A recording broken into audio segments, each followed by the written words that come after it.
Straight ലൈനിലേക്ക് വീണ്ടും സ്വാഗതം.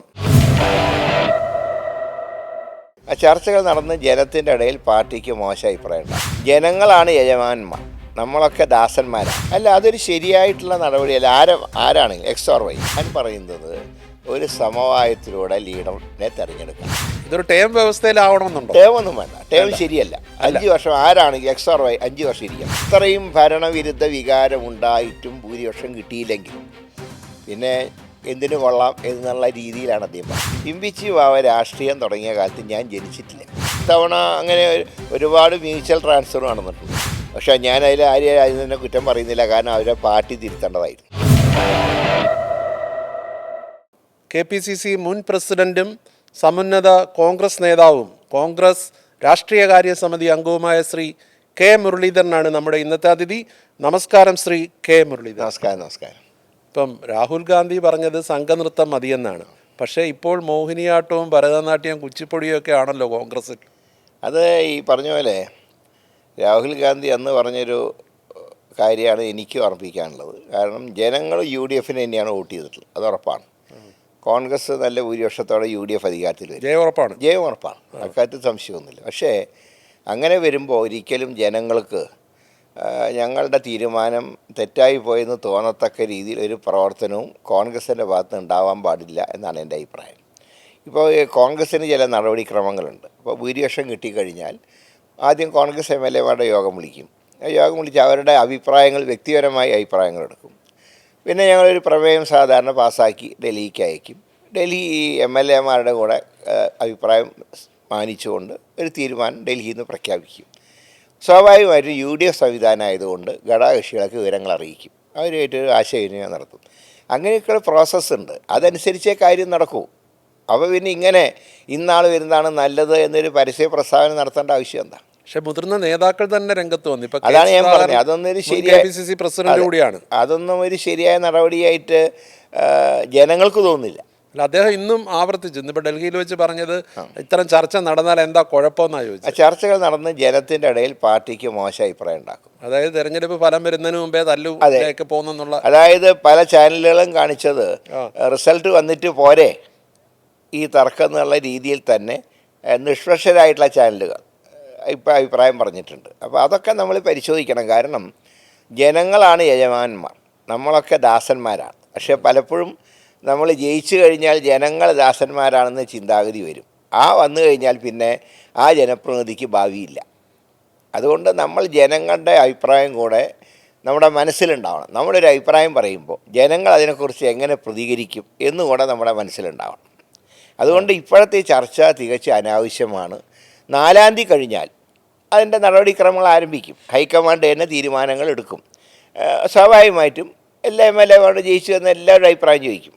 അതുകൂടെ സ്വരൂപിച്ചുകൊണ്ടാണ് തീരുമാനം എടുക്കുക. ഇപ്പോൾ അന്തരീക്ഷത്തിലല്ല, സോഷ്യൽ മീഡിയയിലെല്ലാം വരുന്ന 3 പേരുകളാണ്. ഒന്ന് മുൻ പ്രതിപക്ഷ നേതാവ് ശ്രീ രമേശ് ചെന്നിത്തല, ഇപ്പോഴത്തെ പ്രതിപക്ഷ നേതാവ് ശ്രീ VD സതീശൻ, പാർട്ടി സംഘടനാ ചുമതലയുള്ള general secretary Shri KC Venugopal.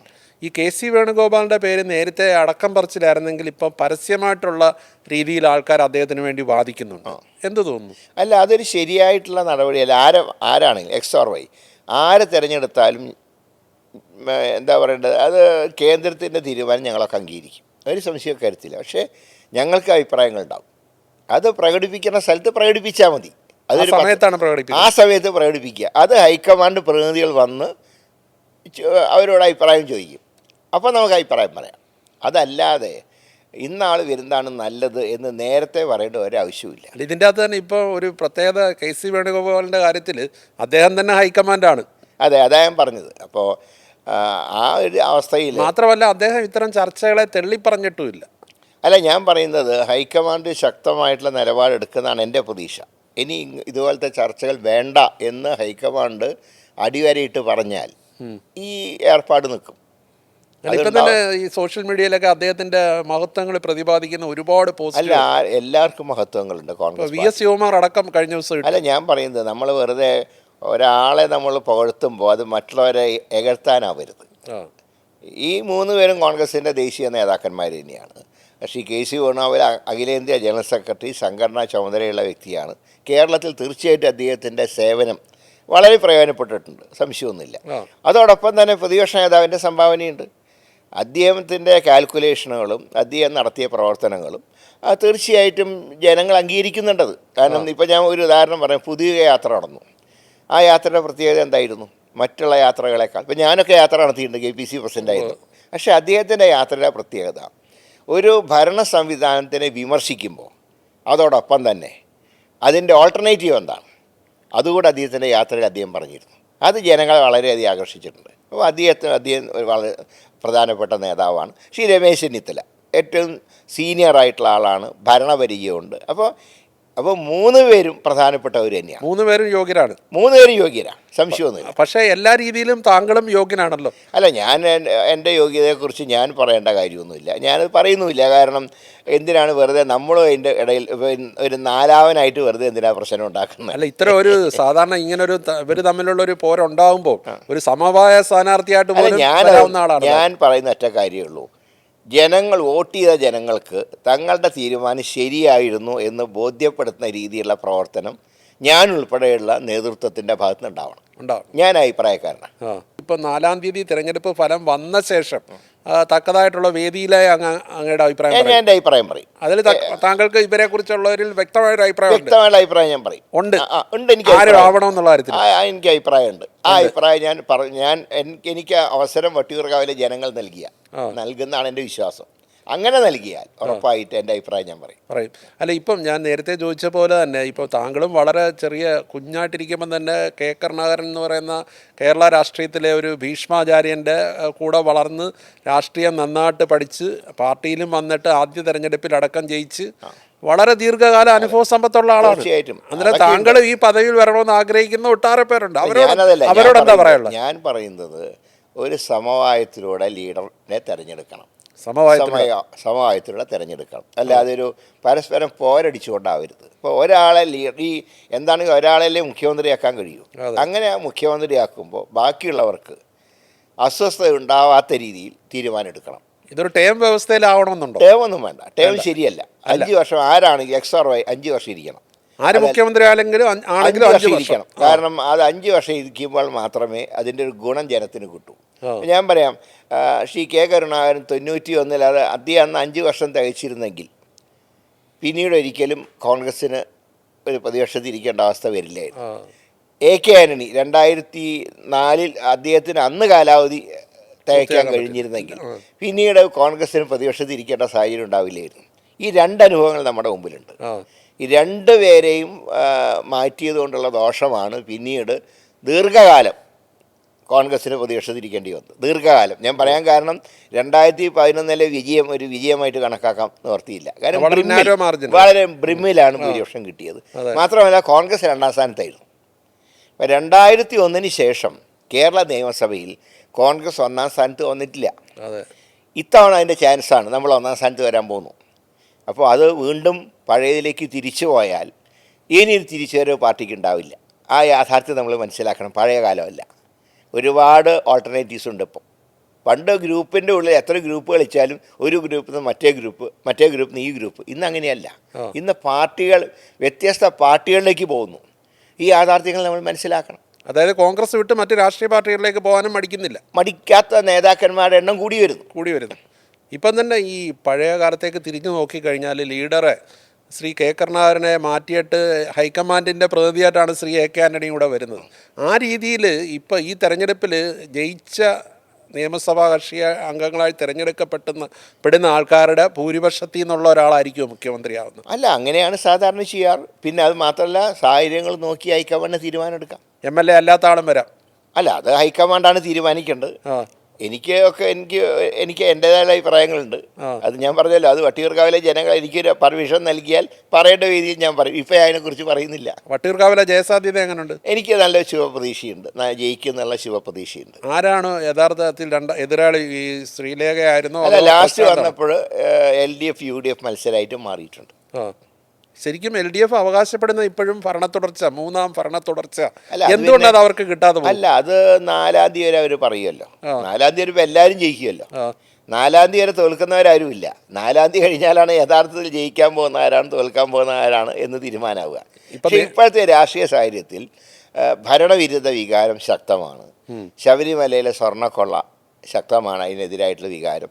മുഖ്യമന്ത്രിയുടെ ധാർഷ്ട്യം ഒരു പ്രധാന ഘടകമാണ്. ഇതൊക്കെ ചേരുമ്പോൾ ഒരിക്കലും ഇടതുപക്ഷത്തിനൊരു ഭരണ തുടർച്ച ഉണ്ടാവില്ല. അല്ല, ഈ ഭരണവിരുദ്ധ വികാരത്തെ മറികടക്കാൻ വേണ്ടി CPM കണ്ടുപിടിച്ച ഒരു ഉപായം ഏതാണ്ട് 56ഓളം സിറ്റിംഗ് അവരുടെ LDFന്റെ സിറ്റിംഗ് MLA-മാരെ വീണ്ടും മത്സരിപ്പിച്ചതാണ്. അതായത് അവർക്ക് ഭരണവിരുദ്ധ വികാരം അവരോട് ജനങ്ങൾക്ക് ഇല്ല എന്നുള്ള ഒരു കാഴ്ചപ്പാട്. അതെന്നാലും ഞാൻ പറയാം, ഇന്നാൾക്ക് വോട്ട് ചെയ്താൽ ആര് മുഖ്യമന്ത്രിയാവും അത് ജനങ്ങൾ ചിന്തിക്കുമല്ലോ. അത് ചിന്തിക്കാത്തവരല്ല ജനങ്ങൾ. നിങ്ങളോട് ഇഷ്ടമുണ്ട് ശരി, പക്ഷേ നിങ്ങൾക്ക് വോട്ട് ചെയ്താൽ ഞങ്ങൾ ഏറ്റവും ഇഷ്ടപ്പെടാത്ത ഒരാൾ മുഖ്യമന്ത്രിയാവും. നേരെ വെച്ച് UDFന് വോട്ട് ചെയ്താൽ ഇന്നെന്ന പ്രയോജനങ്ങളുണ്ടാവും, ഇന്ദിരാ ഗ്യാരണ്ടി ഉൾപ്പെടെ ഉണ്ടാവും. അപ്പോൾ ജനങ്ങൾ അതൊക്കെ ചിന്തിച്ചിട്ടേ വോട്ട് ചെയ്യും. ഈ മുഖ്യമന്ത്രി ശ്രീ പിണറായി വിജയനോട് ഈ പറയുന്ന രീതിയിലൊരു എതിർപ്പുണ്ടോ? തീർച്ചയായിട്ടും അദ്ദേഹത്തിൻ്റെ ചില ഡയലോഗുകൾ ഞാൻ പറയാം. രാഷ്ട്രീയത്തിൽ അങ്ങനെയാണെങ്കിൽ ഞങ്ങളുടെ പാർട്ടിയിൽ നിന്ന് ആരൊക്കെ പോയിട്ടുണ്ട്, ഏതൊക്കെ നേതാക്കന്മാർ പാർട്ടി വിട്ടുപോയി. ഞങ്ങളാരെങ്കിലും അവരെ മറ്റേ പരനാറിയെന്നോ അല്ലെങ്കിൽ ചെറ്റാന്നോ ഞങ്ങൾ വിളിച്ചില്ലല്ലോ. അത് സോഷ്യൽ മീഡിയക്കാർ വിളിക്കും. അതിനിതുവരെ കണക്ക് കൂട്ടണ്ട. പക്ഷേ ഒരു സ്ഥാനത്തിരിക്കുന്നവർ അങ്ങനെ പറയാൻ പാടില്ല. പക്ഷെ ഒട്ടേറെ വികസന പ്രവർത്തനങ്ങൾ നടത്തിയ ഒരു സ്ട്രോങ് ലീഡറാണ് ശ്രീ പിണറായി വിജയൻ എന്ന് വാദിക്കുന്നവരുണ്ട്. അദ്ദേഹം പറഞ്ഞാൽ ആരും എതിരായിട്ടൊന്നും പറയാറില്ല. അത് ശരിയോ തെറ്റോ എന്നുള്ള അദ്ദേഹത്തിൻ്റെ മുഖത്ത് നോക്കി പറയാൻ ആർക്കും ധൈര്യമില്ല. അങ്ങനെ നടത്തിയിട്ട് കാര്യമില്ല. ഇപ്പം K. കരുണാകരൻ്റെ ഒരു ശൈലി ഉണ്ടായിരുന്നു. അത് വികസനം നടത്താറുണ്ട്, അദ്ദേഹത്തിൻ്റെ അഭിപ്രായങ്ങൾ പറയാറുണ്ട്. പക്ഷേ ആ അഭിപ്രായങ്ങൾ പറയുമ്പോഴും അദ്ദേഹത്തിനോളം വിമർശനം ഏറ്റുവാങ്ങിയൊരു വ്യക്തി കേരള രാഷ്ട്രീയത്തിലില്ല. പക്ഷെ അദ്ദേഹം വല്ലതും പറയാറുണ്ട്. എന്തൊക്കെ പറഞ്ഞു അദ്ദേഹത്തിനെ കുറിച്ച്? മാധ്യമങ്ങൾ ഏറ്റവും കൂടുതൽ അറ്റാക്ക് ചെയ്ത ആളല്ലേ. അത് എവിടെയെങ്കിലും മാധ്യമങ്ങളെ കുറ്റം പറഞ്ഞിട്ടുണ്ടോ? പക്ഷേ ഈ തെരഞ്ഞെടുപ്പ് എല്ലാവരെയും സംബന്ധിച്ചിടത്തോളം ഒരു ഡൂ ഓർ ഡൈ ബാറ്റിലാണ്. CPMനെ സംബന്ധിച്ചിടത്തോളം ഇന്ത്യയിൽ അവർ ഭരിക്കുന്ന ഏക സ്റ്റേറ്റാണ് കേരളം. കോൺഗ്രസിനെ സംബന്ധിച്ചിടത്തോളം കഴിഞ്ഞ 10 വർഷമായിട്ട് പുറത്ത് നിൽക്കുകയാണ് അധികാരത്തിൽ. BJPക്കാണെങ്കിൽ അവരുടെ അക്കൗണ്ട് തുറക്കണം. ഈ രീതിയിലുള്ള എല്ലാ രീതിയിലും ഉള്ളൊരു ശക്തമായ മത്സരമാണ് ഇത്തവണ നടക്കുന്നത്. അതിലൊരു വലിയ ഒരു വേവ് അല്ലെങ്കിൽ ഒരു തരംഗം ഉണ്ടാകുമെന്ന് അങ്ങനെ കരുതാൻ പറ്റും. തീർച്ചയായിട്ടും ഭരണവിരുദ്ധ വികാരം ഒരു തരംഗമായി മാറും. UDFന് നല്ലൊരു കംഫർട്ടബിൾ മെജോറിറ്റി ഉണ്ടാവുമെന്നാണ് ഞങ്ങളുടെ പ്രതീക്ഷ. പ്രതിപക്ഷ നേതാവ് പറയുന്ന കണക്ക് 100 സീറ്റിന് മേളിൽ പോകും. ചിലപ്പോൾ അത് പോകാനുള്ള സാധ്യതയുണ്ട്.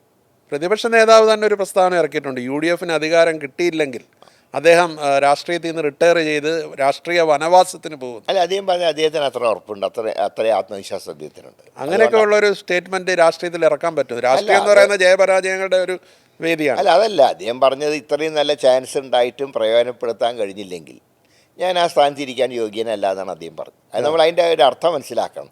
ഇത്രയും ഭരണവിരുദ്ധ വികാരം ഉണ്ടായിട്ടും ഭൂരിപക്ഷം കിട്ടിയില്ലെങ്കിൽ പിന്നെ എന്തിനു കൊള്ളാം എന്നുള്ള രീതിയിലാണ് അദ്ദേഹം പറഞ്ഞത്. അല്ല, ആ പറച്ചിലിൻ്റെ അകത്ത് ഒരു നേതൃത്വ ഏറ്റെടുക്കൽ കൂടിയുണ്ട്. ഞാൻ നയിച്ച് ഇങ്ങനെ ഈ പാർട്ടിയെ മുന്നണിയും വിജയിപ്പിച്ചില്ലെങ്കിൽ ഞാൻ പിന്നിലേക്ക് പോകും, അല്ലെങ്കിൽ ഞാൻ വനവാസത്തിന് പോകും. ഞാൻ അദ്ദേഹം പറഞ്ഞൊരു തെറ്റും കാണുന്നില്ല. അദ്ദേഹം പറഞ്ഞത് ഇത്രയും ഭരണവിരുദ്ധ വികാരം ഉണ്ടായിട്ടും അത് പ്രയോജനപ്പെടുത്താൻ കഴിഞ്ഞില്ലെങ്കിൽ പിന്നെ ഞാനെന്തിന് ഇത് കൊണ്ടു നടന്നിട്ട് എന്താ കാര്യം എന്നാണ് അദ്ദേഹം ഉദ്ദേശിച്ചത്. നമ്മൾ അതിൻ്റെ ഒരു സ്പിരിറ്റ് മനസ്സിലാക്കണം. ഞാൻ ആ രീതിയിലാണ് കാണുന്നത്. ഇപ്പോൾ ഈ സ്വർണ്ണക്കൊള്ള എന്നുള്ള വിവാദം ആദ്യം വലിയ രീതിയിൽ ഇപ്പോൾ കഴിഞ്ഞ പഞ്ചായത്ത് തെരഞ്ഞെടുപ്പിലൊക്കെ വളരെ ശക്തമായിരുന്നു. പക്ഷേ നിയമസഭാ തെരഞ്ഞെടുപ്പിലേക്ക് വന്നപ്പോൾ നിയമസഭയിൽ അത് ഞങ്ങളൊക്കെ ഊന്നി പറഞ്ഞിട്ടുണ്ട്. സ്വർണ്ണക്കൊള്ളയും ഞങ്ങൾ പറഞ്ഞിട്ടുണ്ട്. മറ്റൊന്ന് കോൺഗ്രസ് ഉന്നയിച്ച ഒരു വലിയ വാദം എന്ന് പറഞ്ഞാൽ CPM BJP ഡീലുണ്ടെന്നാണ്. അത് ശരിയാണോ? അത് പലയിടത്തും ഞങ്ങൾക്ക് കാണാൻ കഴിയുന്നുണ്ട് ആ ഡീൽ. ഇപ്പോൾ ഒരു ഉദാഹരണം പറഞ്ഞാൽ ഇന്നലെ ഒരു CPIയുടെ ഒരു നേതാവിൻ്റെ ഒരു കൗൺസിലറായിരുന്ന ആളാണ്. അദ്ദേഹത്തിൻ്റെ ശബ്ദരേഖ പുറത്തു വന്നു. അദ്ദേഹം പറഞ്ഞെന്താ, ശിവൻകുട്ടിക്ക് വോട്ട് ചെയ്യരുത്, രാജീവ് ചന്ദ്രശേഖരന് വോട്ട് ചെയ്യണം. അത് പറഞ്ഞത് ഒരു മുൻ കൗൺസിലറാണ്, CPIയുടെ ജില്ലാ കമ്മിറ്റി അംഗമാണ്. അപ്പോൾ അതിൽ നിന്ന് തന്നെ ഡീല് വ്യക്തമല്ലേ? അന്നേരം പിന്നെ CPIയിലെ ഒരു അംഗമാണ്, മറിച്ച് ശിവൻകുട്ടി CPMൻ്റെ അംഗമാണ്. അല്ല, അത് പറഞ്ഞിട്ട് കാര്യം ഒരു മുന്നണിയല്ലേ. അപ്പോൾ CPIയിൽ തന്നെ ഇങ്ങനെയുള്ള ചില ഡീലുകളെ കുറിച്ചിട്ടുള്ള പരാതികൾ CPMൽ തന്നെ ചർച്ചയായിട്ടുണ്ട്. അല്ല, BJP വിചാരിച്ചു കഴിഞ്ഞാൽ, ഇപ്പം BJP വിചാരിച്ചാൽ കുറേയധികം മണ്ഡലങ്ങളിൽ നിർണായക ശക്തിയായിട്ട് ഒരു ആരുടെയെങ്കിലും വിജയത്തെ അട്ടിമറിക്കാൻ പറ്റും. ആ ഒരു പേടി കോൺഗ്രസിനുണ്ടോ? അല്ല, അവർ ഇതുവരെയായിട്ട് അവർക്ക് അതിന് കഴിഞ്ഞിട്ടില്ല. ഞങ്ങളുടെ ഒരു റീഡിംഗ് അനുസരിച്ച് അവർക്ക് ഇത്തവണ വിജയസാധ്യത വളരെ കുറവാണെന്നാണ് അവരുടെ തന്നെ വിലയിരുത്തൽ. ഞങ്ങളതിനെക്കുറിച്ചൊന്നും പറഞ്ഞില്ല. അക്കൗണ്ട് തുറക്കൂ. അക്കൗണ്ട് ഞാൻ പറഞ്ഞല്ലോ, അത് നമുക്ക് പറയാൻ കഴിയില്ല. കാരണം ജനമാണ് വോട്ട് ചെയ്തിട്ടുള്ളത്. അതുകൊണ്ട് നമുക്ക് തുറക്കൊന്നും ഇല്ല എന്ന് പറയാൻ പറ്റില്ല. പക്ഷേ ഇപ്പോഴത്തെ ഒരു സാഹചര്യം നോക്കുമ്പോൾ, അവരുടെ തന്നെ അസസ്മെൻറ്റ് നോക്കുമ്പോൾ അവർക്ക് ഒരിടത്തും വിജയസാധ്യത കാണുന്നില്ല. അക്കൗണ്ട് തുറക്കില്ല എന്നാണ് താങ്കൾ എന്നാണ് ഇപ്പോഴത്തെ ഞങ്ങളുടെ ഒരു അസസ്മെൻറ്റ്. എന്നാൽ ചിലപ്പോൾ തുറക്കാൻ കഴിയും. ഇപ്പോൾ ഇതുപോലത്തെ ഡീല് നടന്നിട്ടുണ്ടെങ്കിൽ, ഇപ്പോൾ നിയമത്ത് തന്നെ ഞങ്ങൾക്ക് നല്ല വിശ്വാസമുണ്ട്, ഞങ്ങൾ ജയിക്കുമെന്നാണ് ഞങ്ങളുടെ വിശ്വാസം. പക്ഷേ ഈ LDF വോട്ടുകൾ BJP-യിലേക്ക് മറിഞ്ഞാൽ BJP ജയിക്കുമെന്ന് സംശയമുണ്ട്. അതായത് പറഞ്ഞു അങ്ങനെയുള്ള ചില ഡീല് നടന്നിട്ടുണ്ടോ, അതാണ് ഇപ്പോൾ ശബ്ദരേഖ പുറത്തു വന്നത്. ഇപ്പം തൃശ്ശൂരിലെ BJP സ്ഥാനാർത്ഥിക്ക് വിജയാശംസ നേരുന്നുണ്ടോ? ഇല്ല, അവിടെ കോൺഗ്രസ്സിനാണ് സാധ്യത. ശ്രീ രാജൻ ബല്ലനാണ് അവിടുത്തെ UDF സ്ഥാനാർത്ഥി. ഞാൻ ഇലക്ഷന് മത്സരിച്ച സമയത്ത് എനിക്ക് വേണ്ടി സജീവമായിട്ട് പ്രവർത്തിച്ച ആളാണ് ശ്രീ രാജൻ ബല്ലൻ. ഞാൻ സത്യത്തിൽ ഞാനായിരുന്നു അന്ന് വിജയിച്ചിരുന്നെങ്കിൽ, MP ആയിട്ട് വിജയിച്ചിരുന്നെങ്കിൽ ഞാൻ രാജൻ ബല്ലൻ്റെ പേരാണ് പറയുമായിരുന്നത്. പക്ഷേ അവിടെ ഇപ്പോൾ പാർട്ടി രാജൻ ബല്ലന് സീറ്റ് കൊടുത്തു. അദ്ദേഹം നല്ല പെർഫോമൻസ് കാഴ്ചവെച്ചു. പക്ഷേ എന്നാലും ചില അടിയൊഴുക്കുകളൊക്കെ അവിടെ ഉണ്ടെങ്കിൽ പോലും അദ്ദേഹം ഒരു 5000 വോട്ടിനെങ്കിലും ജയിക്കുന്നതാണ് ഞങ്ങളുടെ അസസ്മെന്റ്. തൃശ്ശൂരിൽ സ്ഥാനാർത്ഥി NDA സ്ഥാനാർത്ഥി താങ്കളുടെ സഹോദരി അത് കാര്യം വേണുഗോപാലാണ്. അവിടെ മത്സരം UDF-ഉം NDA-യും തമ്മിലാണ്. UDF NDA ആണ്. അതെ, കാരണം അത് LDF-കാർ പറഞ്ഞു. ഞങ്ങൾ വിചാരിച്ച LDF UDF മത്സരം ആയിരിക്കും. പക്ഷെ അവർ തന്നെ പറഞ്ഞു തൃശ്ശൂരിൽ ഞങ്ങൾ 3-ാം സ്ഥാനത്തേക്ക് പോയേക്കാം. അപ്പോൾ മത്സരിക്കുന്നവർക്ക് തന്നെ വിശ്വാസം ഇല്ലെങ്കിൽ പിന്നെ ഞങ്ങൾക്ക് ഇവരാണ് 2-ാം സ്ഥാനം ഞങ്ങൾക്ക് പറയാൻ പറ്റും. ഇപ്പോൾ കഴിഞ്ഞ ലോക്സഭാ തെരഞ്ഞെടുപ്പിൽ മറിച്ച് CPM ആരോപിച്ചത് കോൺഗ്രസിൻ്റെ വലിയൊരു പങ്ക് വോട്ട് കിട്ടിയതുകൊണ്ടാണ് സുരേഷ് ഗോപി ജയിച്ചത്. അല്ല, കോൺഗ്രസ്സിന് കാലാകാലങ്ങളിൽ വോട്ട് ചെയ്തിരുന്ന ഒരു ചെറിയ വിഭാഗം അപ്പുറത്തേക്ക് കൊടുത്തിട്ടുണ്ട്. LDF-കാരുടെ നന്നായിട്ട് വോട്ട് പോയി, അവരെ നന്നായിട്ട് വോട്ട് ചോർന്നു. അപ്പോൾ അതുകൊണ്ട് തന്നെ അവിടുത്തെ വിജയത്തിൽ LDF-നാണ് മുഖ്യ പങ്ക്. രാഷ്ട്രീയത്തിൽ ബന്ധങ്ങൾക്കൊന്നും പ്രസക്തി ഇല്ല എന്ന് പറയുന്നുവെങ്കിലും സഹോദരി മത്സരിക്കുന്നതിനെ എങ്ങനെയാണ് കാണുന്നത്? അല്ല, അവരൊരു പാർട്ടി സ്ഥാനാർത്ഥിയായിട്ട് മത്സരിക്കുന്നു. പക്ഷെ അവിടെ ഞങ്ങൾക്ക് സ്ഥാനാർത്ഥിയുണ്ട്. ആ സ്ഥാനാർത്ഥിയുടെ വിജയമാണ് ഞങ്ങൾ ആഗ്രഹിക്കുന്നത്. സ്വാഭാവികമാണത്. അല്ല, അതിൽ സഹോദര ബന്ധമൊന്നും ഒരു പ്രസക്തി, വ്യക്തിബന്ധങ്ങൾ പ്രശ്നമല്ലല്ലോ. വ്യക്തിബന്ധത്തിൽ ഇപ്പോൾ പഴയ ഉലച്ചിലുണ്ടോ അതോ വളരെ അല്ല, ഇല്ല, ഇപ്പം അടുപ്പൊന്നുമില്ല, പഴയ രീതിയിൽ തന്നെ നിലനിൽക്കുക ആണല്ലേ. ഇപ്പം താങ്കൾ ആദ്യമായിട്ട് കോഴിക്കോട് ലോക്സഭാ മണ്ഡലത്തിൽ മത്സരിച്ചത് EK എംബച്ചിവാവ എന്ന് പറയുന്ന മുതിർന്ന CPM നേതാവിനോടായിരുന്നു. ആ മത്സരത്തിൽ താങ്കൾ ജയിച്ചു. അത് കഴിഞ്ഞിട്ട് പല മത്സരങ്ങൾ നേരിട്ടു, വളരെ ശക്തമായ മത്സരങ്ങളിൽ വിജയിച്ചു. ഇപ്പം ഈ ഒരു കാലങ്ങൾ ഇങ്ങോട്ട് മാറുമ്പോൾ ഈ തെരഞ്ഞെടുപ്പിൽ മത്സരിച്ചപ്പോൾ എന്ത് മാറ്റമാണ് ഈ രംഗത്ത് കാണുന്നത്? അതായത് ഇപ്പോൾ കാണാൻ കഴിയുന്നത് സ്ഥാനാർത്ഥികൾ തന്നെ എതിർ സ്ഥാനാർത്ഥികളെ വിമർശിക്കുന്ന ഒരു സംസ്കാരം വന്നിട്ടുണ്ട്. അതൊരു മോശപ്പെട്ട കാര്യമാണ്. ഇപ്പോൾ അങ്ങ് പറഞ്ഞല്ലോ, ഞാൻ ഇമ്പിച്ചി വാവായിട്ട് മത്സരിച്ചു എന്ന്. ഇമ്പിച്ചി വാവ രാഷ്ട്രീയം തുടങ്ങിയ കാലത്ത് ഞാൻ ജനിച്ചിട്ടില്ല. പക്ഷേ ഞാൻ അവിടെ സ്ഥാനാർത്ഥിയായിട്ട് വന്നപ്പോൾ അദ്ദേഹത്തിൻ്റെ ഞങ്ങൾ തമ്മിലുള്ള സംഭാഷണങ്ങളിലൊക്കെ, അന്ന് ഇതുപോലത്തെ ചാനൽ ചർച്ചയൊന്നുമില്ല, ചാനലുമില്ല, ആകെ ദൂരദർശൻ മാത്രമേ ഉള്ളൂ. എങ്കിലും ദൂരദർശൻ്റെ ബൈറ്റൊക്കെ എടുത്തപ്പോൾ അദ്ദേഹം എതിർ സ്ഥാനാർത്ഥിയെക്കുറിച്ച് വളരെ മാന്യമായിട്ടാണ് അദ്ദേഹം സംസാരിച്ചത്. റിസൾട്ട് വന്ന് ഞാൻ ജയിച്ചു, ഞാൻ 29,000 വോട്ടിന് ജയിച്ചു. അത് എനിക്ക് കൈ തന്നിട്ട് ഇറങ്ങിപ്പോയി. ആ രംഗം ഞാൻ ഇപ്പോഴും ഓർക്കുന്നുണ്ട്. ഇലക്ഷൻ കവർ ചെയ്ത റിപ്പോർട്ടറാണ്. അതാണ് ഞാൻ പറഞ്ഞത്. അത് എന്തൊരു മാന്യമായിട്ടാണ് അദ്ദേഹം പെരുമാറിയത്. ഒരു ഘട്ടത്തിൽ അദ്ദേഹത്തിൻ്റെ തെരഞ്ഞെടുപ്പ് വാഹനം തകരാറായപ്പോൾ എൻ്റെ വാഹനത്തിൽ അദ്ദേഹം സംസാരിച്ചിട്ടുണ്ട്. അന്ന് കാക്കൂര് ആ സ്ഥലം. അപ്പോൾ പക്ഷെ ഇന്നങ്ങനെയാണോ? ഇന്നിപ്പോൾ തന്നെ ഇന്നിപ്പോൾ എൻ്റെ നിയോജകമണ്ഡലത്തിൽ തന്നെ അവിടുത്തെ സിറ്റിംഗ് MLA എന്നെക്കുറിച്ച് ഒരുപാട് പറഞ്ഞു. അതൊന്ന് നിയമസഭയിൽ വരെ പറഞ്ഞു. ഞാൻ നിയമസഭയിലൊന്നും എൻ്റെ മുൻഗാമികളെ കുറിച്ചൊന്നും പറഞ്ഞിട്ടില്ല. രാഷ്ട്രീയത്തിലൊരു ധാർമ്മികത അത് വേണം. ആ ധാർമ്മികതയ്ക്ക് ഇപ്പോൾ ഇടിവ് പറ്റിയിട്ടുണ്ട്. അതിപ്പോൾ അവിടെ മാത്രമല്ല, വട്ടിയൂർക്കാവിൽ മാത്രമല്ല, പലയിടത്തും ഇത് തന്നെയാണ് സ്ഥിതി. മറ്റൊന്നെന്ന് പറഞ്ഞാൽ ഇത്രയും നാൾ ഇപ്പം നേരത്തെ അങ്ങ് തുടക്കത്തിൽ സൂചിപ്പിച്ചായിരുന്നല്ലോ, ഇപ്പം പഴയ പോലൊന്നുമല്ല ആ ഗ്രൂപ്പിൽ നിന്ന് ഈ ഗ്രൂപ്പിലേക്ക് പോകുന്നതിന് പകരം മറ്റ് രാഷ്ട്രീയ പാർട്ടികളിലേക്ക് പോകാൻ മടിക്കാത്ത ആൾക്കാരുടെ കാലമാണിത്. ഇപ്പം നമ്മൾ ഈ തെരഞ്ഞെടുപ്പിൽ കണ്ടത് ഏത് കക്ഷി, ഏത് ഭാഗത്തോ, ഏത് മുന്നണിയുടെ ഭാഗത്തോ ആയിക്കോട്ടെ, ഇന്നലെ വരെ വളരെ ശക്തമായിട്ട് ഒരു പാർട്ടിക്ക് വേണ്ടി പ്രവർത്തിച്ചവർ ചേരി മാറി അപ്പുറത്ത് യാതൊരു മടിയില്ലാതെ സ്ഥാനാർത്ഥിയാവുന്ന ഒരു പ്രവണതയും വർദ്ധിച്ചു വരുന്നുണ്ട്. അത് എല്ലാ പാർട്ടികളിലും ഉണ്ട്. ഇത്തവണ അങ്ങനെ ഒരുപാട് മ്യൂച്വൽ ട്രാൻസ്ഫർ നടന്നിട്ടുണ്ട്. അതെ, ഇപ്പം തന്നെ ആലപ്പുഴയിൽ G. സുധാകരൻ അവിടെ സ്ഥാനാർത്ഥിയായി വന്നു. അദ്ദേഹം CPM-ന്റെ ഒരു സമന്വിത നേതാവായിരുന്നു. അതുപോലെ പാർട്ടി CPM-ൽ നിന്ന് തന്നെ ഇത്തവണ കണ്ണൂരിൽ അവരുടെ ജില്ലാ സെക്രട്ടേറിയറ്റ് അംഗം TK ഗോവിന്ദൻ സ്ഥാനാർത്ഥിയായി, KTDC ചെയർമാനായിരുന്ന ശശി സ്ഥാനാർത്ഥിയായി, CPI-യുടെ കുഞ്ഞിക്കണ്ണൻ പയ്യന്നൂർ സ്ഥാനാർത്ഥിയായി, CPI-യുടെ മുകുന്ദൻ BJP സ്ഥാനാർത്ഥിയായി. അങ്ങനെ ഒരു മാത്രമല്ല ഞങ്ങളുടെ ഭാഗത്തുണ്ടായിരുന്ന ഒരു മുൻ ജില്ലാ പഞ്ചായത്ത് അംഗം ബേസിൽ പോൾ അദ്ദേഹം LDF സ്ഥാനാർത്ഥിയായി പെരുമ്പാവൂരിൽ. ചാലക്കുടിയിലത്തെ LDF സ്ഥാനാർത്ഥി ഞങ്ങളുടെ സിറ്റിംഗ് കൗൺസിലറാണ് മുനിസിപ്പാലിറ്റിയുടെ. അത് എൻ്റെ കൂടെ എല്ലാ കാലത്തും എൻ്റെ കൂടെ വന്ന ഒരാളായിരുന്നു. പക്ഷെ അദ്ദേഹം പോയി. അപ്പോൾ അദ്ദേഹം പറഞ്ഞു യാതൊരു മാനദണ്ഡവും കൂടാതെ അങ്ങോട്ടും ഇങ്ങോട്ടും ട്രാൻസ്ഫറാണ്.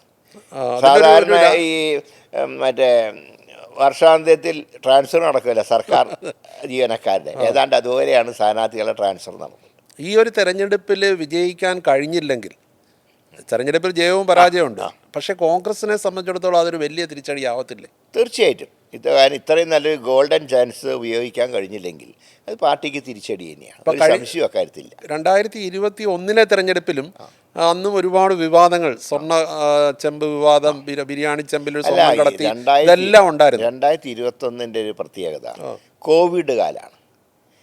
ജനങ്ങൾക്ക് ഒരു പൊതുയോഗം പോലും മര്യാദയ്ക്ക് നടത്താൻ കഴിഞ്ഞിരുന്നില്ല.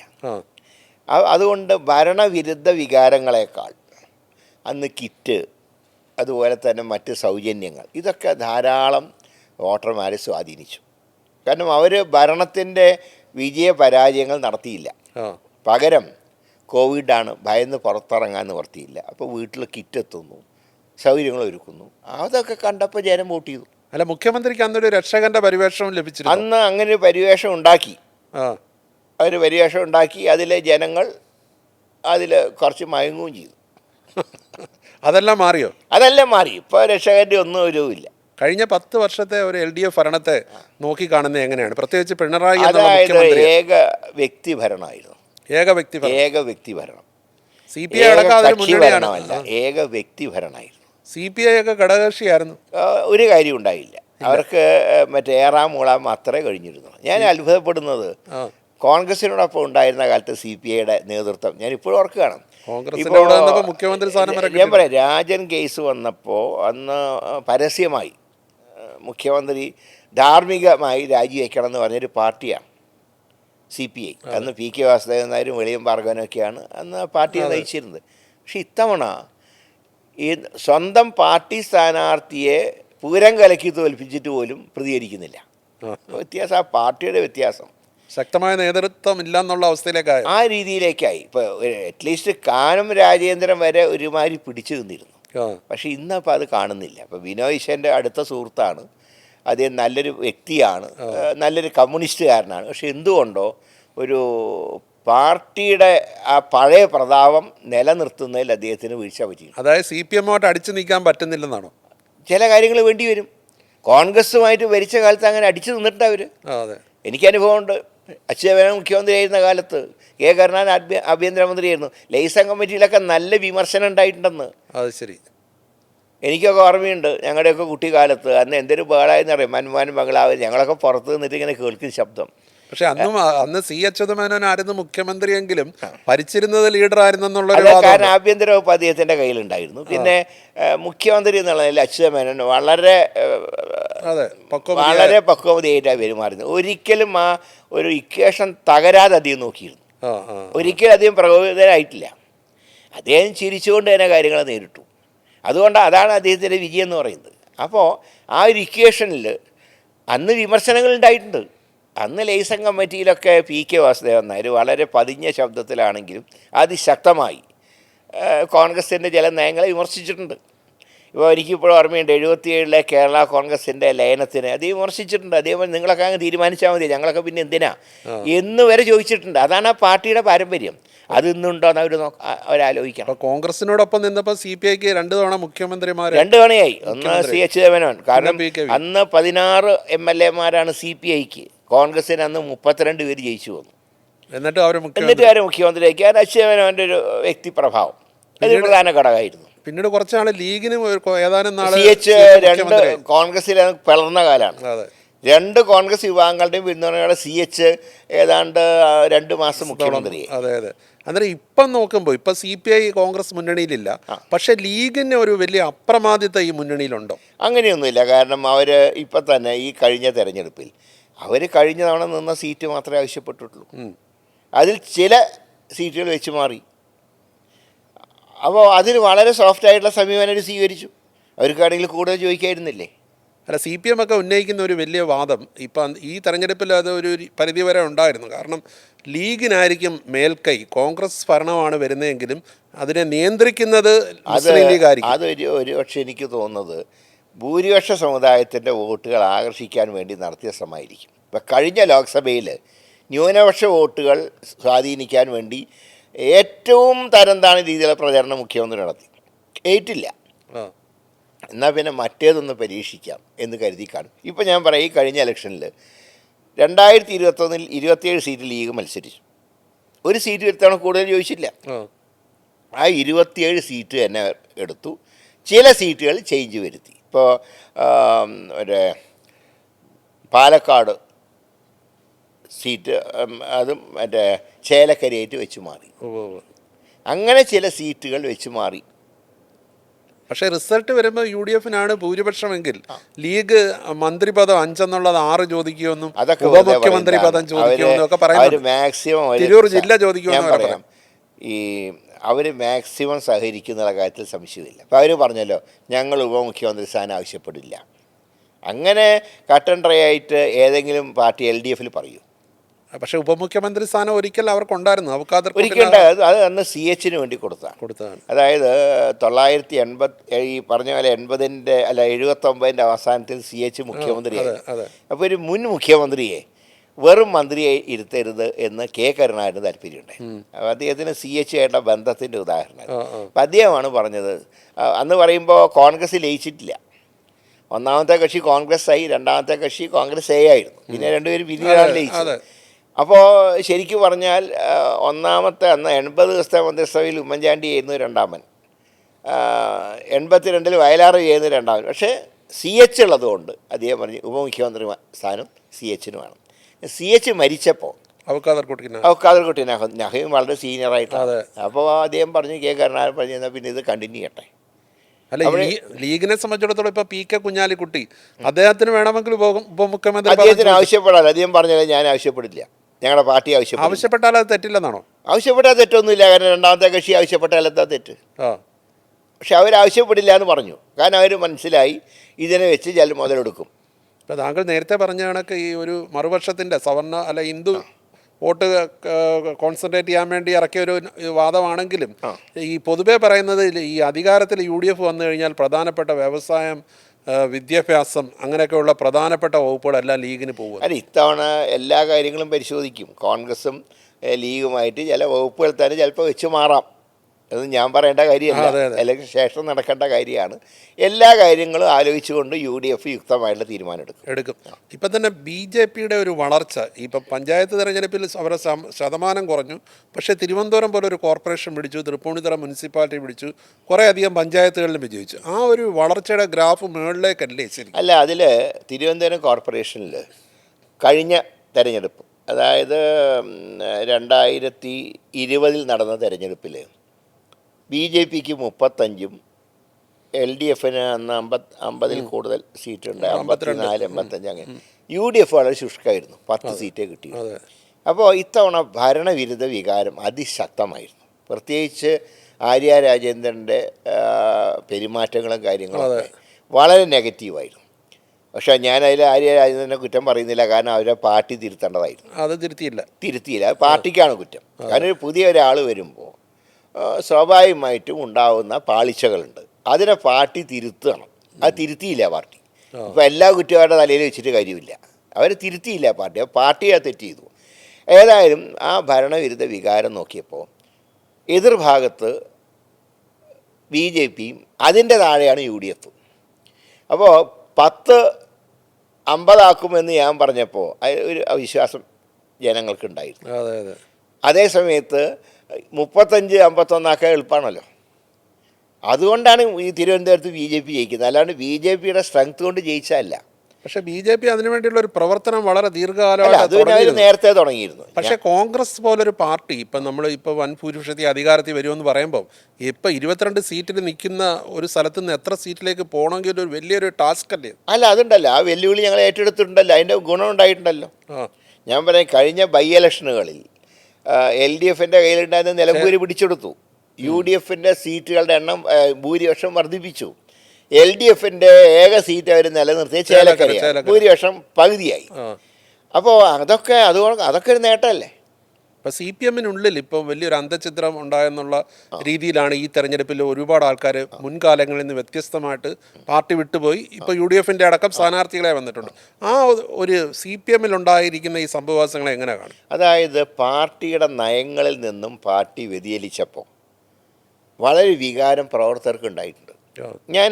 ഞാൻ പറയാം, ഞങ്ങളോടൊക്കെ ചില ഞങ്ങളോട് ബന്ധമുള്ള CPM-ൻ്റെ പ്രവർത്തകർ പറഞ്ഞത്, സാർ ഇത്തവണ ഞങ്ങൾ തോൽക്കണം, മറ്റൊന്നും കൊണ്ടല്ല, ഇല്ലെങ്കിൽ ഞങ്ങൾ ബംഗാളിൻ്റെ അവസ്ഥയിലാവും, ത്രിപുരയുടെ അവസ്ഥയിലാവും, ഒരു തോൽവി ഞങ്ങൾക്ക് ആവശ്യമാണ്, ഇനിയൊരു ടേം ഞങ്ങൾ അധികാരത്തിൽ വന്നാൽ അതോടെ ഞങ്ങൾ നശിക്കും എന്ന് ചിന്തിച്ച് UDF-ന് വോട്ട് ചെയ്തവരുണ്ട്. അത് UDF-നോടുള്ള ഇഷ്ടം കൊണ്ടല്ല, സ്വന്തം പാർട്ടിയുടെ തെറ്റ് തിരുത്താനാണ്. കാരണം ഇനിയിപ്പോൾ എന്തായാലും പിണറായി വിജയൻ ഇനിയിപ്പോൾ മത്സരിക്കില്ലല്ലോ ഈ ഇലക്ഷൻ കഴിഞ്ഞാൽ. അതുകൊണ്ട് മാറ്റം വരട്ടെ, അതുവരെ പാർട്ടി പ്രതിപക്ഷത്തിരിക്കണം എന്ന് തീരുമാനിച്ച് UDF-ന് വോട്ട് ചെയ്തവരുണ്ട്. പക്ഷേ BJP പറയുന്ന ഒരു കാര്യം രണ്ടല്ല ഒന്നാണെന്ന്. ഇപ്പോൾ കേരളത്തിന് പുറത്തോട്ട് പോയി കഴിഞ്ഞപ്പോൾ തമിഴ്നാട്ടിൽ ചെല്ലുമ്പോൾ എല്ലാവരും ഒരുമിച്ചാണ്. അതല്ല, അത് ഓരോ സ്റ്റേറ്റിൻ്റെ സാഹചര്യമുണ്ട്. ഇപ്പം കേരളത്തിൽ പണ്ട് മുതൽക്ക് തന്നെ CPM-ൻ്റെ നയങ്ങളും കോൺഗ്രസ് നയങ്ങളും ഒരിക്കലും യോജിക്കുന്നതല്ല. കേരളത്തിൻ്റെ പുറത്ത് അങ്ങനെയല്ല. കേരളത്തിൻ്റെ പുറത്ത് CPM ഒരു ശക്തിയല്ല. നേരത്തെ ബംഗാളിലും ത്രിപുരയിലൊക്കെ ഉണ്ടായിരുന്നു. അതൊക്കെ ഉണ്ടായി. ഇപ്പോൾ പറഞ്ഞിട്ടൊരു കാര്യമില്ല. ബംഗാളിൽ പോലും എന്താ സ്ഥിതി? ബംഗാളിൽ പോലും ഇത്തവണ കോൺഗ്രസ് തീരുമാനിച്ചത് ദേശീയ നേതൃത്വം പറഞ്ഞു നിങ്ങൾ CPM-ൻ്റെ സഖ്യം ഉണ്ടാക്കിക്കോ. പക്ഷേ അവിടുത്തെ കോൺഗ്രസ്സുകാർ പറഞ്ഞത് ഈ 35 വർഷത്തെ വികാരം CPM-നെതിരായിട്ട് ഇപ്പോഴും ഉണ്ട്. ഇവരോടൊപ്പം ചേർന്നാൽ 100% തോൽക്കും. അതിലും നല്ലത് എല്ലായിടത്തും മത്സരിച്ച് പാർട്ടിയുടെ വ്യക്തിത്വം കാത്തു സൂക്ഷിക്കണമെന്ന് അവർ പറഞ്ഞു. അതുകൊണ്ടാണ് ഇത്തവണ സഖ്യമില്ലാണ്ട് പോയത്. CPM പറയുന്നത് അവർ ഇത്തവണ കുറച്ച് സീറ്റിലെങ്കിലും വിജയിക്കുമെന്നാണ്. അത് പറയാൻ നിവൃത്തിയില്ല. അവർ പക്ഷേ മത്സരം BJP-യും തൃണമൂലും തമ്മിലാണ്. അത് യാഥാർത്ഥ്യം. BJP-യുടെ ഒരു വളർച്ച രാജ്യവ്യാപകമായിട്ട് നോക്കുകയാണെങ്കിലും ഇപ്പോൾ ബംഗാളിൽ അവർക്ക് കഴിഞ്ഞ തവണ 74 സീറ്റ് കിട്ടി. ഇത്തവണ അവർ അവകാശപ്പെടുന്ന ഭരണം പിടിക്കുമെന്നാണ്. പക്ഷേ ഉത്തരേന്ത്യയിലേക്കൊക്കെ നോക്കുമ്പം കോൺഗ്രസിൻ്റെ ഒരു വളർച്ച കാണാനില്ലല്ലോ. അല്ല, അത് മുമ്പ് പ്രതാപം ഉണ്ടായിരുന്ന കാലത്ത് ഉണ്ടായിരുന്നതിൽ നിന്നും ഇപ്പോൾ ജാതി രാഷ്ട്രീയം വന്നപ്പോൾ കോൺഗ്രസ് താഴോട്ട് പോയി. ഉത്തർപ്രദേശ് ഒരു കാലത്ത് ബാക്ക്വേർഡ് കമ്മ്യൂണിറ്റിയും സവർണ വിഭാഗത്തിൽ ഐദർ ബ്രാഹ്മണ ഓർ ക്ഷത്രിയ രണ്ടിൽ ഒരു വിഭാഗം കൂടെ വന്നിരുന്നു ഇന്ദിരാഗാന്ധിയുടെയും രാജീവ് ഗാന്ധിയുടെയും കാലത്ത്. പക്ഷേ അത് ക്രമേണ പോയി. ഇപ്പോൾ ലാലു പ്രസാദും മുലായം സിംഗൊക്കെ വന്നപ്പോൾ ബാക്ക്വേർഡ് കമ്മ്യൂണിറ്റി പൂർണ്ണമായിട്ട് അവരുടെ കൂടെ പോയി. ഫോർവേഡ് കമ്മ്യൂണിറ്റിയിൽ പൂർണ്ണമായിട്ട് ആധിപത്യം BJP-ക്ക് വന്നു. അതോടെ കോൺഗ്രസിൻ്റെ ശക്തി ക്ഷയിച്ചു. ഈ ജാതി രാഷ്ട്രീയമാണ് ഉത്തരേന്ത്യയിൽ കോൺഗ്രസിനെ തകർത്തത്. ശരി. പക്ഷേ അതുപോലെ തന്നെ ഇപ്പോൾ തന്നെ അസ്സാമിലേക്ക് നോക്കി, അസ്സാമിലെ മുഖ്യമന്ത്രി ഹിമന്ത ബിശ്വ ശർമ്മ അദ്ദേഹമൊക്കെ കോൺഗ്രസിൻ്റെ നേതാക്കളായിരുന്നു. ഞാൻ പറഞ്ഞു, ഇവരൊക്കെ വളർത്തിയ പാർട്ടീനല്ലല്ലോ നോക്കുന്നത്, സ്വന്തം കാര്യമാണല്ലോ. ജ്യോതിരാദിത്യ സിന്ധ്യ അദ്ദേഹത്തിനെ രാഷ്ട്രീയത്തിൽ കൊണ്ടുവന്ന കോൺഗ്രസ് അല്ലേ? പക്ഷേ അവർ ജ്യോതിരാദിത്യ സിന്ധ്യയ്ക്ക് പ്രചരണത്തിൽ മുന്നിൽ നിന്ന് നയിച്ചിട്ട് കമൽനാഥിനെ പാർട്ടി ഹൈക്കമാൻഡ് തീരുമാനിക്കുന്നത് വന്നപ്പം അയാൾ പോയി. നമ്മളിപ്പോൾ സച്ചിൻ പൈലറ്റ് പോകാതെ നിൽക്കുന്നു. കാരണം അദ്ദേഹവും അവിടെ PCC അധ്യക്ഷൻ എന്നുള്ള നിലയിൽ പാർട്ടിയെ നയിച്ചിട്ട് അവസാനം ഗെഹ്ലോട്ടിനെയാണ് അന്ന് മുഖ്യമന്ത്രിയാക്കി. അങ്ങനെയൊക്കെയുള്ള കുറേ പാളിച്ചകൾ പാർട്ടിക്ക് അതുണ്ടായിട്ടുണ്ട്. കാരണം ഗെഹ്ലോട്ടിനെ എന്ന ആദ്യത്തെ 5 വർഷം കഴിഞ്ഞാലെങ്കിലും മാറ്റി നിർത്തണ്ടായിരുന്നു. കഴിഞ്ഞ ഇലക്ഷനിൽ സച്ചിൻ പൈലറ്റിനെ മുന്നിൽ നിർത്തിയിരുന്നെങ്കിൽ അവിടെ ഒരു ചിലപ്പോൾ ഭരണം നിലനിർത്തായി. അതെ. ആ രീതിയിലുള്ള ചില പാളിച്ചകൾ ഉണ്ടാവുന്നുണ്ട്. ചില പാളിച്ചകൾ പറ്റിയിട്ടുണ്ടില്ല എന്നും പറയുന്നില്ല. ഇല്ല. ഇപ്പം ഈ കഴിഞ്ഞ കമൽനാഥിനെ കൊണ്ട് എന്ത് ഉപകാരമുണ്ടായി? ഒരു ഉപകാരം ഉണ്ടായില്ല. അദ്ദേഹം തന്നെ പാർട്ടി വിടാൻ നോക്കി. പക്ഷേ BJP-ക്കാർ പറഞ്ഞ എല്ലാം കൂടെ ഇവിടെ വേണ്ട, സ്ഥലമില്ല. ഈ BJP-യിലേക്ക് ഇപ്പം രാഷ്ട്രീയ ഭേദമന്യേ ഒരു ഒഴുക്ക് ഉത്തരേന്ത്യയിൽ ഉണ്ടായിട്ടുണ്ട്. ഒരുപാട് കോൺഗ്രസിൻ്റെ MP-മാർ BJP-യുടെ അംഗങ്ങളായി. കേരളത്തിലും അങ്ങനെ ഒരു വലിയ മാറ്റം വരുമെന്ന് അവർ പറയുന്നുണ്ട്. ഒരിക്കലും ഉണ്ടാവില്ല. കാരണം കേരളത്തിൽ ആ പാർട്ടിക്ക് വളരാൻ സാധ്യതയില്ല. കേരളത്തിൻ്റെ ഒരു ജാതി മത സമവാക്യങ്ങൾ നോക്കിയാൽ അവർക്ക് സാധ്യമല്ല. ക്രൈസ്തവ സമുദായത്തിൽ തന്നെ അവരൊരു ഇൻട്രോഡ് ഉണ്ടാക്കാൻ നോക്കിയെങ്കിലും ഇവരുടെ ചില കേന്ദ്ര നയങ്ങൾ അത് കേരളത്തിൽ തിരിച്ചടിയാവും. അതുകൊണ്ടാണ് അവർ നോക്കിയത് നായർ ക്രിസ്ത്യൻ കോമ്പിനേഷനൊക്കെയാണ് നോക്കിയത്. പോയി അതിലുള്ള ഫോർവേഡ് കമ്മ്യൂണിറ്റിയുടെ വോട്ട് വരെ ഇത്തവണ കയ്യിൽ നിന്ന് പോയിട്ടുണ്ട്. ഇപ്പോൾ ക്രൈസ്തവ വിഭാഗം മധ്യ തിരുവിതാംകൂറിൽ പ്രത്യേകിച്ചും കോൺഗ്രസിൻ്റെ ഒരു വലിയ ശക്തിയായിരുന്നു. ഇത്തവണ ആ വോട്ടുകളൊക്കെ ഞങ്ങൾക്ക് തിരിച്ചു വന്നിട്ടുണ്ട്. അതുപോലെ തന്നെ മുസ്ലിം ന്യൂനപക്ഷ വോട്ടുകളും ഇത്തവണ അതും തിരിച്ചു വന്നു. അതിൻ്റെ ഒരു കൺസോൾട്ടേഷൻ ഇത്തവണ കോൺഗ്രസിന് തീർച്ചയായിട്ടും ഉണ്ട്. വലിയ രീതിയിൽ ഭൂരിപക്ഷ ന്യൂനപക്ഷ വോട്ടുകളുടെ ഏകീകരണം വട്ടിയൂർക്കാവ് ഉൾപ്പെടെ ഉണ്ടായിട്ടുണ്ട്. മറ്റൊന്ന് സ്ത്രീ വോട്ടർമാർ ഇത്തവണ ഒരുപാട് കൂടുതലാണ് വോട്ട് ചെയ്തത്. അത് ആർക്ക് ഗുണം ചെയ്യും? അത് UDF ഗുണം ചെയ്യും. അത് ഈ ബസ് യാത്ര കണ്ടിട്ടാണോ? അല്ല, അത് മാത്രമല്ല, സ്ത്രീകൾക്കൊരു സുരക്ഷിതത്വം ഇല്ല ഇപ്പോൾ സ്റ്റേറ്റിൽ. അതും പ്രധാന ഘടകമാണ്. മറിച്ച് അവർ പറയുന്നത് ഇപ്പോൾ ക്ഷേമ പെൻഷനുണ്ട്, അതും സ്ത്രീകൾക്ക് കിട്ടുന്നുണ്ട്. 63 ലക്ഷം ഉള്ളതിൽ നല്ലൊരു പങ്ക് സ്ത്രീകൾക്ക് കിട്ടുന്നുണ്ട്. 1000 രൂപ മാസം വിദ്യാർത്ഥിനികൾക്ക് കിട്ടുന്നു. അതിപ്പോൾ UDFൻ്റെ ഇതിൽ പറഞ്ഞാണ്, ഞങ്ങൾ പറഞ്ഞ കാര്യം അത്.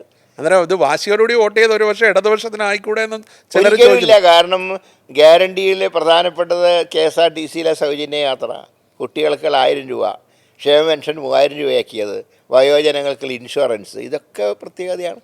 അത് വോട്ടർമാരെ സ്വാധീനിക്കും, തീർച്ചയായിട്ടും സ്വാധീനിക്കും. ഇപ്പോൾ ഈ തെരഞ്ഞെടുപ്പിൽ കുറേ മണ്ഡലങ്ങൾ 71ഓളം മണ്ഡലങ്ങളിൽ ഉമ്മൻചാണ്ടിയുടെ മകൾ മറിയ ഉമ്മൻ പ്രചരണത്തിന് പോയിരുന്നു കോൺഗ്രസിന് വേണ്ടി. അവർക്കൊരു സീറ്റ് കൊടുക്കുമെന്നൊക്കെ പറഞ്ഞു കേട്ടിരുന്നു. ആരും അവർക്ക് വേണ്ടി വാദിക്കാനില്ലാതെ പോയോ?